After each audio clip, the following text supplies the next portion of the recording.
Well, boys, today is tomorrow, and literally all of OTK is in the news for something that some people will say is controversial and some people will say is good. And I want to be honest, I feel like this is a good thing because the people that are saying that it's controversial kind of want Twitch to have a monopoly on all of streaming, it feels like, and they don't want anyone to actually be a direct competitor to Twitch. And we all know that yes, YouTube live streaming is a competitor to Twitch. I stream on YouTube. You know, we do really good on YouTube live stream. Kind of wish we did better on our Twitch live stream. But you know, whenever I do multi-stream, we do stream on YouTube and Twitch, and I do pretty good on YouTube. But there's really no competition to Twitch when it comes down to YouTube live stream. YouTube live stream is this whole other thing compared to Twitch. And Kick basically is a direct competitor to Twitch, and they have a lot of great incentives for people to move over to it. No ads. Just altogether, just no ads. And from what Dan Clancy is saying about what he wants for the future of Twitch being half the revenue of Twitch's ads, let's just say it's looking brighter and brighter for Kick's future. Dan Clancy wants Twitch advertising revenue to eventually account for half the platform's total revenue. Advertising accounts for 1/3 of total revenue currently. And we all hate it because you can't join a single stream without getting bombarded with 2 to 3 to maybe even 4 sometimes unskippable ads that are 30 seconds to a minute long. Like, my guy, you have to sit there and watch 2 to 4 minutes worth of ads before you can watch a one viewer streamer trying to support them. There is a huge reason why people always say, don't start streaming on Twitch, make content elsewhere, because you won't get anywhere. Because even the people that are like, yo, I want to watch this guy, he looks kind of, oh yeah, that's right, 4 minutes worth of ads, I'm good. That has happened to me so many times where I'm like, all right, let me just watch a random streamer today, you know, let me support a small streamer. Then I go inside of there, hey, the chat's already dead, obviously, you know, there's small streamer, but on top of that, fuck 3 minutes worth of ads, I'm good.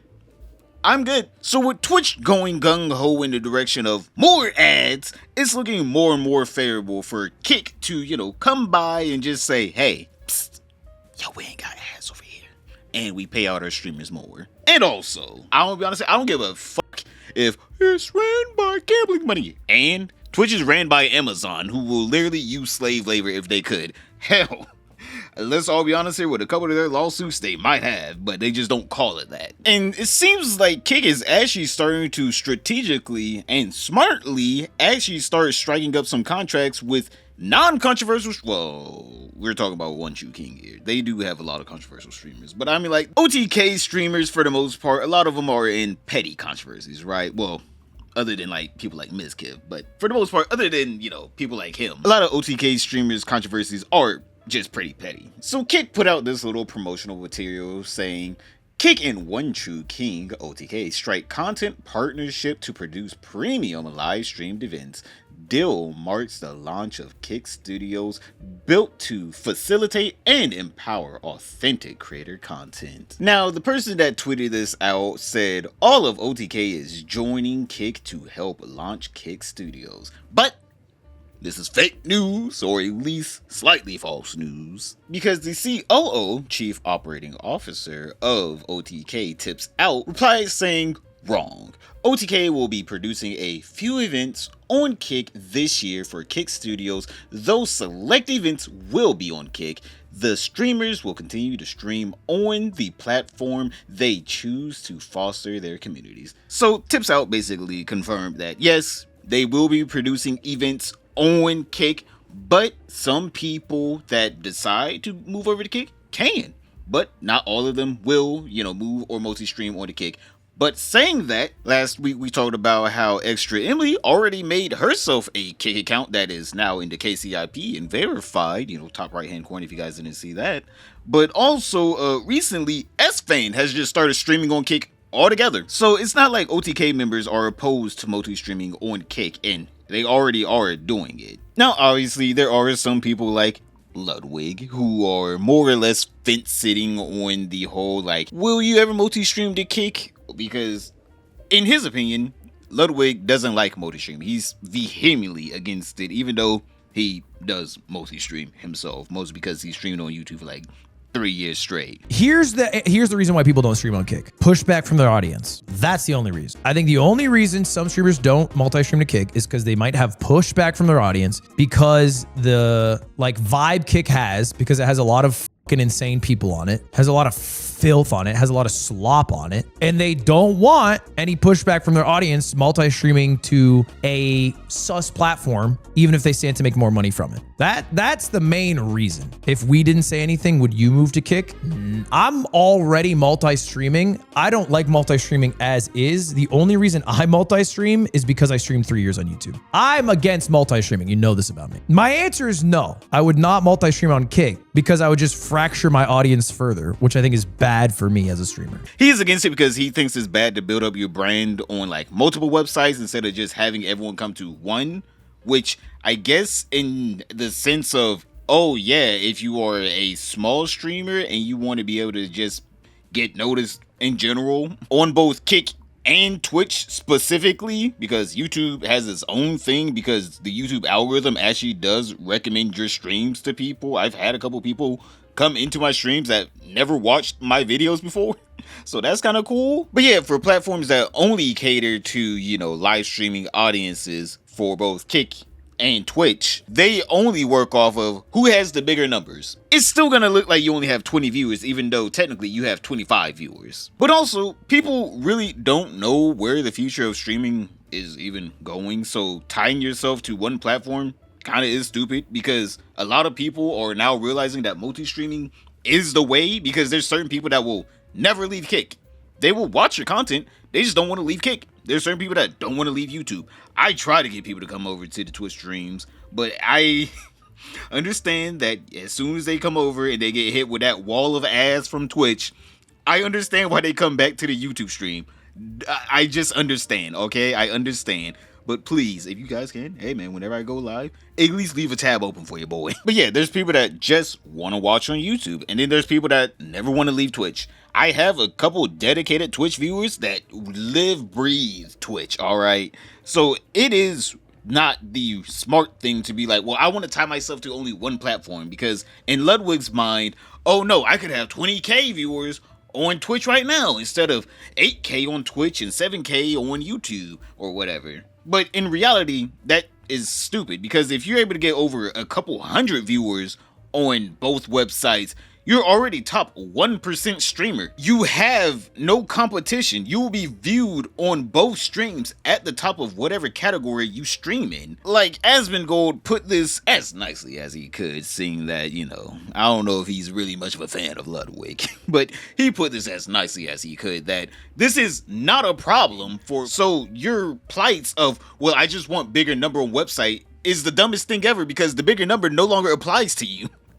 Because the only reason why you want the bigger number is because you're like, well, someone else has a bigger number than me. That means they're before me in the directory. It's like, brother, you're in the top 6 position.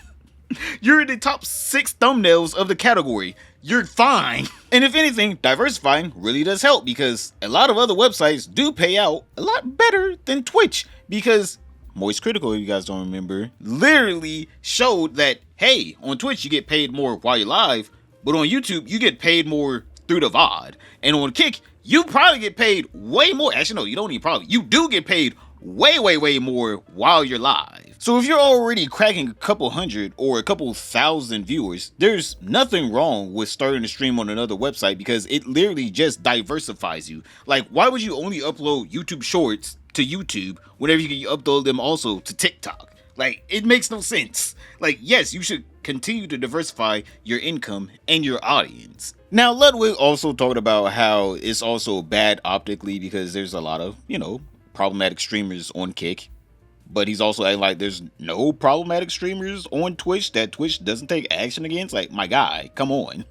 Let's not play semantics here. It's like, yes, optically, Kick does look bad. It literally is the evil, bizarre world version of Twitch to a lot of people.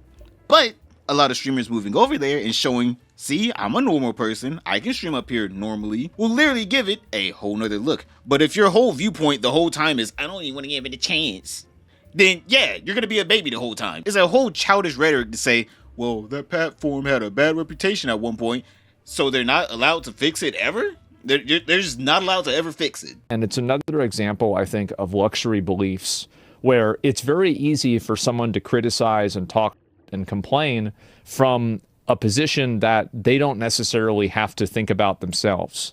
So whenever you take a round and you look at a person's own actions and you say, well, if you're criticizing a person for doing this, why can't this criticism be leveraged against you for doing Y? And there's not really a reason for it. And so what's happening, I think, now is that there's been a breakdown in the moral posturing of the internet. I think that there was a tremendous amount of like moral posturing and like pretending, basically. And this was in like 2020 to 2023, I would say, especially during COVID, maybe a little bit in 2019. And so it was really, really bad. And people created these entire false personalities and false worlds, virtue signaling. Yeah, there was an entire vulture. I said that is honestly, it's the same thing. It's more accurate. Vulture signaling is better. The fact is that they created this entire economy and ecosystem around pretending to be people that they're not, and then actively doing things that are not really completely in line with what they believe. And so, or trying to play both sides, or like always having the right opinion on everything. But the fact is that I think that now there's like a growing, I think, tiredness that people have of having anybody tell them like what's good and bad. People just want to watch entertainment. They don't really give a fuck about any of this stuff, right? Like it's all like just noise for most people. And I think now, like you see that happening, it becomes more and more evident to everyone now. And I think it's a good thing. Yeah, like you doing this whole baby boo-boo thing of Kick will never be good because gamble bad. That means you can't stream on Amazon. Like, just straight up, you can't stream on any Amazon platform. You can't watch Amazon Prime. You can't look at a single movie on Apple TV. You can't use an Apple device, right? It is a stupid rhetoric to say, hey, at one point, they had a bad business practice, or they currently have a bad business practice. That means you can't use that thing. But where I stream where they have a bad business practice, that's different. I stream and make my living here. It's stupid. It is a stupid thing to sit there and think, well, I can't go there because they said something bad at one point. It's like, all right, that means you just have to stop doing things in general in life because everyone has said and done a lot of bad things out here. Now, everyone hasn't done something as bad as Hassan Piker, who got investigated by Homeland Security, boys. Go ahead and click this video right here to find out what the hell is he getting investigated for, and I think you already know why. But other than that, don't forget to like, subscribe, comment down below, and I'll see you all tomorrow.